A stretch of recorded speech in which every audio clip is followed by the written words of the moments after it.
E na live de hoje, para tratar desse tema, vocês todos viram, né, que o governo não apresentou ainda o projeto de lei que ele vai enviar para o Congresso.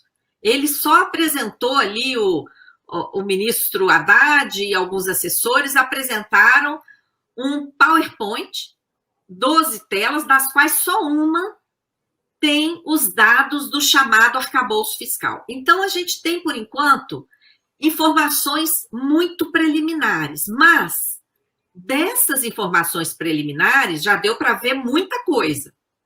Em primeiro lugar, deu para ficar bem claro que o novo arcabouço fiscal mantém o teto de gastos com uma migalhazinha a mais. Por que que a gente diz isso? Com segurança. Porque, em primeiro lugar, o que era o teto? Que é o teto de gastos lá da emenda constitucional 95? Um teto, em primeiro lugar, que pega somente os gastos sociais, com a estrutura do Estado, e os gastos com os serviços prestados à sociedade. Então, nós estamos aqui com o professor da rede pública, com o servidor do INSS. Esses são os serviços, gente. É o serviço de educação, é o serviço lá prestado pelo INSS, é o serviço prestado pelo judiciário, pelo pessoal todo, não é, da área da saúde no país, não só o INSS em si, da saúde toda. Então, esses são os serviços prestados à população. Tudo isso está lá no teto de gasto. Não pode gastar além da despesa do ano anterior, corrigido pelo IPCA. O que está no arcabouço fiscal que o ministro Haddad apresentou? Agora vai ser a despesa do ano anterior, corrigida pelo IPCA, quer dizer, igual até aí. E o que mudou? Vai ter uma banda, que o governo chamou de banda a mais. O que é essa banda? Gente, um acréscimo ao que estava no teto de gastos, despesa do ano anterior, mais IPCA, um acréscimo de apenas 0,6% a 2,5%. Então, qual é o novo teto de gastos? Teto máximo.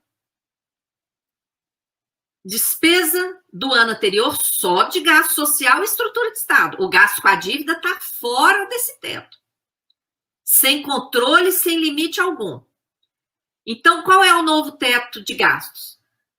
Despesa do ano anterior, mais IPCA, mais 2,5% da despesa do anterior, no máximo. Isso é o teto máximo. E só vai atingir esse teto máximo se cumprir várias outras coisas. Por exemplo, meta de superávit primário. Depois a gente vai comentando aos poucos. Meta de superávit primário. Uma variação, quer dizer, a receita do ano anterior tem que crescer. E a variação, esse crescimento, até 70% dele pode ajudar a chegar lá no limite de 2,5%. Mas se a receita não crescer, o teto máximo vai ser a despesa do ano anterior mais o IPCA mais 0,6%. Então, nós ainda temos teto de gastos. E qual é o impacto disso para os servidores públicos? Quando tem teto, gente, todo o conjunto de despesas com a estrutura de Estado e com todos os serviços prestados à população, tem que caber dentro do teto. Essa é a regra. E qual é o problema disso para servidores públicos? É que esse teto joga uns contra os outros. Não só servidores públicos uns contra os outros, mas todos os gastos com a estrutura do Estado e com os serviços prestados à população, eles entram em competição. Por quê?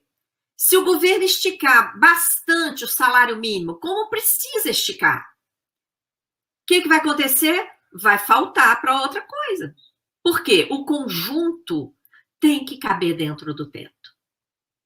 Então, o primeiro ponto que eu queria colocar aqui né, nesse nosso diálogo é essa questão, né? Porque durante a campanha eleitoral, o presidente Lula falou claramente que ele ia acabar com esse teto, que o compromisso era acabar com esse teto de gastos, que, aliás, é uma coisa que só existe no Brasil.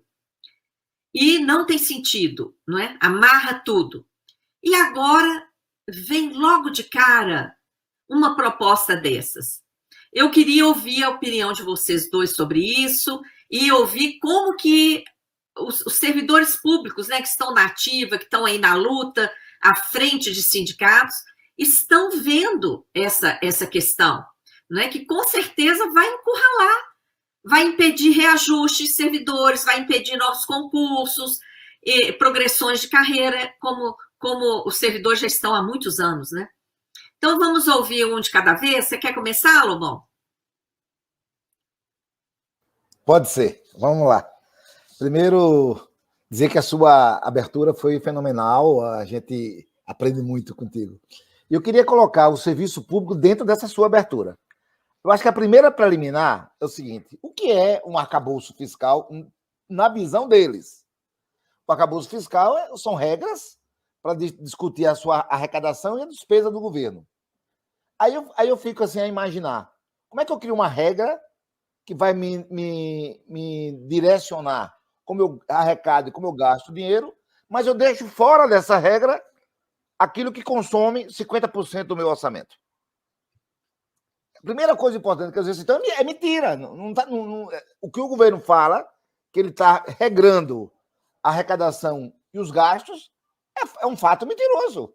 Porque quase todo ano, 50% do orçamento do Brasil é gasto com a dívida pública. E a dívida pública não está inserida nesse novo arcabouço.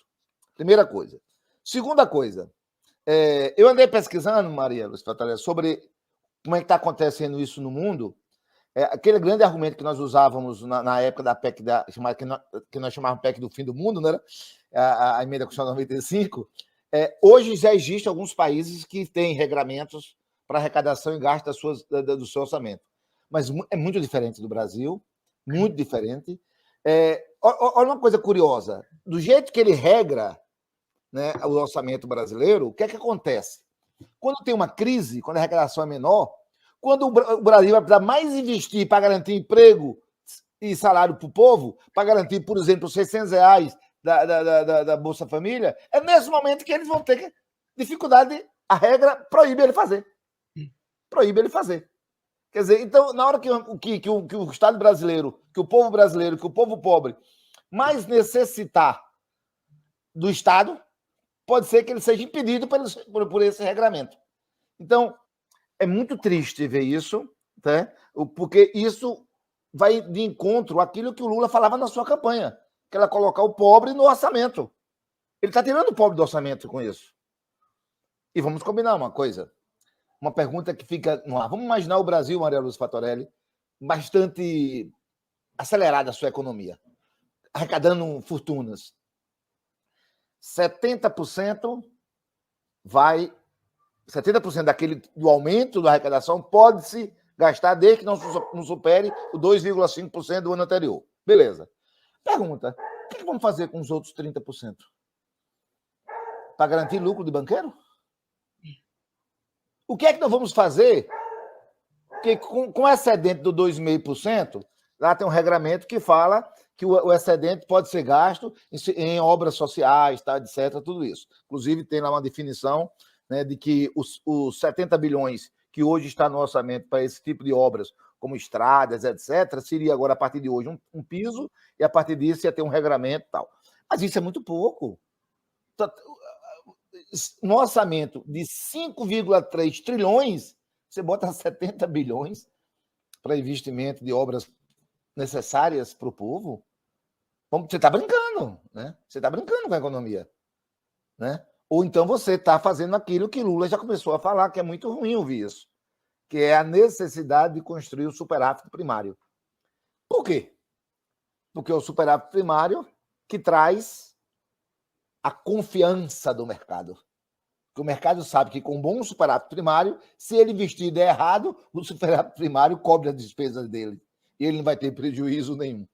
Quer dizer, olha bem, nós sacrificamos o povo para garantir o lucro, para garantir que o grande empresário não tenha dificuldade. Eu queria terminar minha primeira fala colocando o servidor público nesse processo.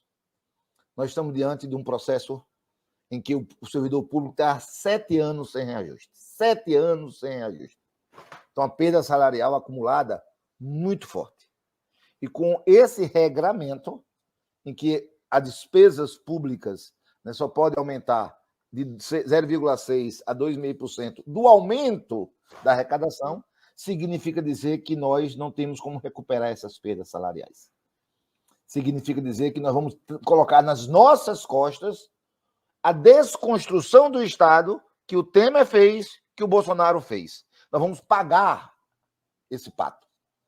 Vai ser colocado para a gente, nas nossas costas, essa responsabilidade. O regramento nos proíbe de dizer, ora, aquilo que o FONASEF aprovou nas suas deliberações. Nós queremos recuperar o salário que Lula pagava a gente. Nós não queremos aumento. Queremos que Lula pague a gente exatamente o que ele pagava a gente no seu segundo governo. Lá em julho de 2010, quando ele deu o último reajuste. Pega a inflação acumulada está em torno de 118%, com a previsão inflacionária desse ano de 4,75%, que é a previsão do Banco Central, que nunca bate. Vamos colocar a previsão do Banco Central. 118%. Pega o salário que Lula pagava, bota o 118%, que a gente vai ter o mesmo poder de compra do governo Lula. Nós queríamos isso. O regramento proíbe isso. Tira essa oportunidade da gente lutar por isso.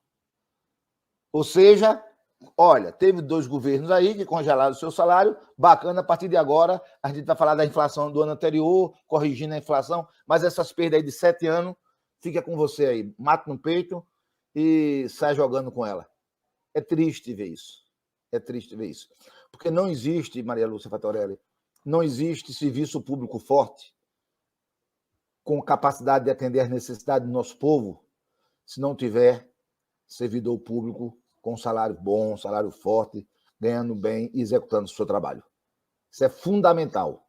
O salário do servidor está diretamente ligado à sua competência, ao seu trabalho, à sua execução. Então, o serviço público forte passa por um servidor ganhando bem. E aí, para concluir mesmo de fato, lembrando que esse regramento vai dificultar novas contratações, novos concursos.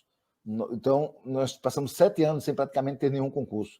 O Moacir vai dar os dados aí do INSS de quantos servidores públicos nós estamos precisando urgentemente para resolver minimamente os problemas das filas, tá, etc. E com esse regramento, é impossível contratar. Então, é muito triste ver que a PEC de transição colocou na ordem do dia a possibilidade da gente acabar com o teto de gastos e o governo apresenta um regramento que não acaba com o teto de gasto. Isso é muito ruim. É isso. Exato, Lobão. Agora, o tratamento do juro da dívida é outro, né? Enquanto o servidor está sem reajuste e sem reposição inflacionária, gente. Nós não estamos falando de aumento salarial, nós estamos falando sem reposição inflacionária. Como é que é o tratamento do capital? O juro envolve atualização automática e mais um ganho em cima. Por isso é que todo ano a fatia do gasto com a dívida aumenta, e a dívida aumenta também, né? Porque emite título para pagar mais juros e juro abusivo. A Auditoria Cidadã da Dívida é uma associação sem fins lucrativos e precisamos do seu apoio para produzir e divulgar o nosso material. Então deixe seu like, compartilhe, comente, se inscreva no nosso canal, é grátis. E se você quiser e puder, doe através do Pix 12 537 204 000145. Agradecemos a todos pelo apoio e vamos juntos pela Auditoria da Dívida já!